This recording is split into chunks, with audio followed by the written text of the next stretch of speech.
राजस्थान प्रदेश Congress committee के अध्यक्ष सम्माननीय गोटासरा जी, जिलाध्यक्ष जिनका भाषण आपने सुना, सम्माननीय विजयधर जी, और यहाँ बहुत सारे नेता बैठे हैं। हमारे मीना साहब तो दूसरे जयपुर देहात के अध्यक्ष हैं, तमाम विधायकगण, तमाम नेतागण, सबका नाम लूँगा बहुत समय लग जाएगा। लेकिन एक बात जरूर है विजयधर जी कि इस मंच पे जितने विधायक, जितने पदाधिकारी जयपुर के आसपास के सब लोग आए हैं और हम सब यहाँ पर आए हैं, इस बात का प्रतीक है कि आपका जो आपने बहुत चतुराई से निर्णय लिया कि दफ्तर का उद्घाटन नहीं करा रहे हो, जन्मदिन भी मना रहे हो, पदग्रहण भी कर रहे हो, तीन कार्यक्रम जो आपने एक में करने की जो ये कोशिश करी है, ये तो इतने सालों से आपने जो व्यापार किया है उसको आप समझ गए कि फालतू में टाइम बर्बाद करने का मतलब नहीं है। हमारे शहर के अध्यक्ष बने शर्मा जी, ये सोच रहे होंगे कब तो दफ्तर का उद्घाटन करवाऊंगा, कब करवाऊंगा। तो तीन मैंने पूछा विजयधर जी से थोड़े दिन पहले, जयपुर पर घर पे आए कि सचिन जी वो मुझे कार्यक्रम करना है।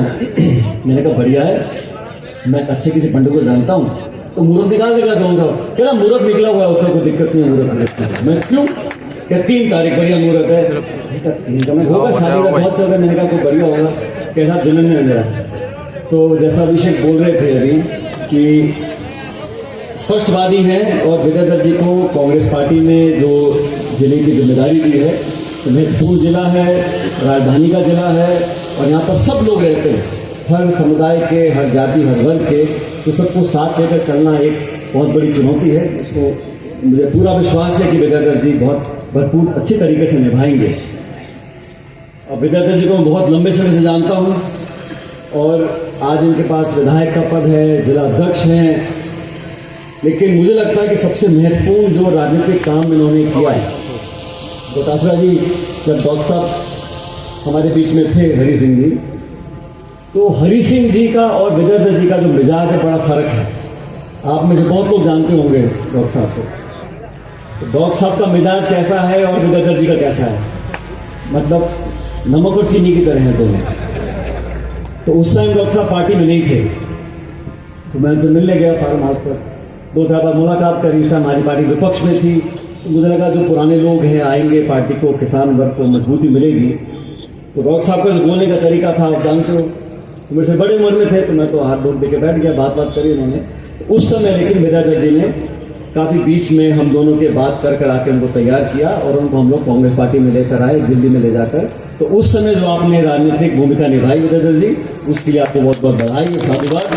और उसी का फल है कि आपको पार्टी ने 2 बार मौका दिया और आपने चुनाव जीता। आपने सही कहा, बहुत बड़े बहुमत से जीता, जनता के आशीर्वाद से जीता। लेकिन मैं मानता हूं कि आपका महत्वपूर्ण चुनाव 2018 वाला चुनाव था, 18 वाला चुनाव था। कामयाबी मिली हो ना मिली हो, लेकिन उस चुनाव के बाद लोगों को लगा कि ये व्यक्ति हमारे बीच काम कर सकता है। आपने 2 नगर पालिकाएं बनाई, पंचायत राज में आपने काम किया, कार्यकर्ताओं को संभाला और जो टीम डॉक्टर साहब छोड़ गए थे उसको दोबारा से आपने जोड़ने का काम किया। उसी की वजह से कांग्रेस पार्टी को आज इतनी मजबूती मिल रही है। और अब आपने पहली बार क्या बोली, 70 के हो लेकिन 25 का जज्बा है और कह रहे हैं चढ़ जाओ नीम के ऊपर। तो ऐसा है विजयधर जी, मेरा नाम सुन लो, चढ़ना आसान है, उतरना बहुत काड़ा आदमी है। उतरने का पता पड़ता है तो सब जाते हैं।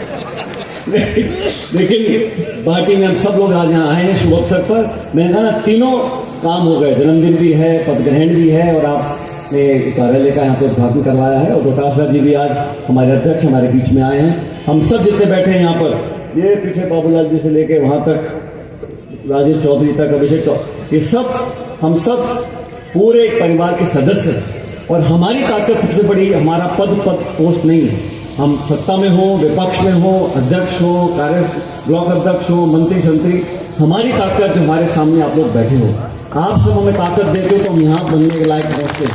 और हमको पार्टी ने अलग अलग समय पर अलग अलग मौका दिया है, लेकिन हर समय जनता के बीच रहकर, कार्यकर्ताओं को मान सम्मान दिलवाकर और आपके बीच में मुद्दों को उठाते रहें, ये हमारा पहला कर्तव्य है, पहला दायित्व है। मुझे पूरा विश्वास है कि कांग्रेस पार्टी आने वाले समय में न सिर्फ पंचायत राज चुनावों में, लेकिन 2.5-3 साल के बाद जब विधानसभा का चुनाव आएंगे तो वहां पर भी आप अब तक का सबसे प्रचंड बहुमत देकर कांग्रेस का राज बनवाएंगे। इसकी नींव रखनी पड़ेगी हमारे को अभी जिला परिषद पंचायत चुनाव में। पूरी पार्टी एकजुटता से चुनाव लड़ेगी, कामयाबी हमको मिलेगी। और दादाजी मैं आपको अपनी तरफ से और सभी लोगों की तरफ से बहुत बहुत बधाई देना चाहता हूं। आपने आज ये कार्यकाल औपचारिक रूप से शुरू किया है और ये चुनाव आपके अध्यक्ष बनने का इंतजार ही कर रहे थे। चुनाव तो पहले हो जाते, लेकिन कहा जब दादाजी अध्यक्ष बनेंगे उसके बाद चुनाव होंगे। तो पहली चुनौती है, मुझे पूरा विश्वास है हम इस चुनौती में कामयाब होंगे। इस क्षेत्र से पुराना लगाव मेरा व्यक्तिगत भी रहा है। यहाँ पर सारे नए पुराने चेहरे आज मैं देख रहा हूँ, देखकर बहुत खुशी होती है। और समय समय पर आपके बीच में आकर आपसे हम लोग ऊर्जा लेकर जाते हैं। और आज देश में जो हालात हैं आपसे छिपे नहीं हुए हैं। बहुत लंबी बात मैं नहीं करना चाहता हूँ, लेकिन अभी केंद्र का बजट आया, इतना लंबा बजट, लाखों करोड़ रुपए का, लेकिन वित्त मंत्री के मुंह से राजस्थान का शब्द नहीं निकला। हमारी डबल इंजन की सरकार नरेगा को खत्म कर रहे हैं, चुनाव आयोग का इस्तेमाल कर वोटों को काटने का काम करते हैं, लेकिन पार्टी के कार्यकर्ताओं ने इसको मुंहतोड़ जवाब दिया। और पूरे देश में आज एक बेहतर विकल्प के रूप में हमारे नेता राहुल गांधी जी और कांग्रेस पार्टी आगे आ रहे हैं। कल भी जो उन्होंने किया, कल राहुल गांधी जी ने एक मुद्दा उठाना चाहा था और इस देश के जो थल सेना के अध्यक्ष रहे वो कुछ उन्होंने जो बोला था उसके बारे में वो सफाई चाहते थे। इस सरकार बैकफुट पर आई, उनको बोलने नहीं दिया। क्यों नहीं दिया? राहुल गांधी जी के पिता को आतंकवादियों ने मारा था, नहीं मारा था? देश को अखंड रखने के लिए वो शहीद हुए थे। इंदिरा गांधी जी के पेट में 32 गोलियां लगी थी। आतंकवाद को उन्होंने चुनौती दी थी। उन लोगों को भी उठाते हैं आप। और जो देश के थल सेना के प्रमुख बोल रहे हैं उस पर जवाब देने से आप घबराते हो, सदन चलने नहीं देते। पूरा देश देख रहा है, आंतरिक सुरक्षा हो, देश में गरीबी हो, देश में बेरोजगारी हो, सारे मुद्दे आपके सामने हैं। तो कांग्रेस कार्यकर्ता के रूप में प्रमुखता से इस मुद्दे को उठाएं। जनता कांग्रेस की इंतजार में है, लेकिन आप लोगों की मेहनत अभी हमको कर दिखानी पड़ेगी। और जिलाध्यक्ष जी के नेतृत्व में पूरे जिले के कांग्रेस से मिलकर काम करें। मेरी बहुत सारी आपको शुभकामनाएं जन्मदिवस की और आपके पद ग्रहण करने की। और आप सब लोग हमेशा मुस्कुराते रहें। बहुत बहुत धन्यवाद। राम राम साहब।